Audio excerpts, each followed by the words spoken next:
ఇకపై మీకు ఇష్టమైన ఫేవరెట్ సీరియల్స్ యొక్క ఫుల్ ఎపిసోడ్స్ యూట్యూబ్లో అందుబాటులో ఉండవు. కేవలం సన్నెక్స్లో మాత్రమే ఫ్రీగా చూడొచ్చు. తను ఒంటరిగా ఫీల్ అవుతుంది. అందరూ కలిసుంటే ఒకరు కాకపోయినా మరొకరు రెజీనాకి తోడుగా ఉండొచ్చు కదా. అందుకే అందరం బ్యాచిలర్ రూమ్ లో కలిసుంటే చాలా బాగుంటుంది అనుకుంటున్నా.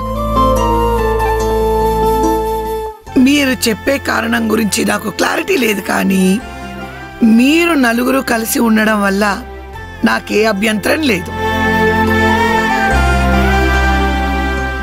బట్ గాయత్రి రూమ్లో గాయత్రితో కలిసి ఇంకా ముగ్గురున్నారు. అక్కడ 3 బెడ్సే ఉన్నాయి.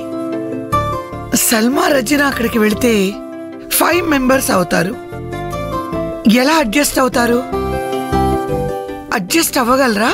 అదేం పర్లేదు మేడం, నేను కావాలంటే కింద పడుకుంటాను. నేను కూడా ఆనందిలానే కింద పడుకుంటాను మేడం. ఏంటి మేడం ఆలోచిస్తున్నారు?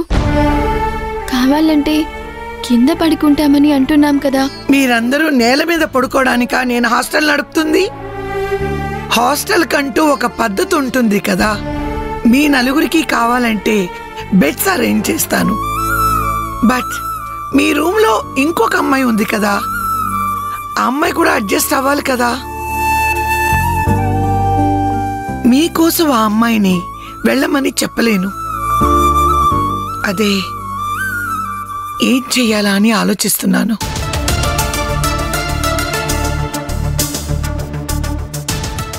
అవునవును, ఆ విషయం మాట్లాడడానికి ఇక్కడికి వచ్చాను. లైన్లో ఉండు మేడం. వీళ్ళ గోల తట్టుకోలేకపోతున్నాను. వీళ్ళ నలుగురు నన్ను బాగా డిస్టర్బ్ చేస్తున్నారు.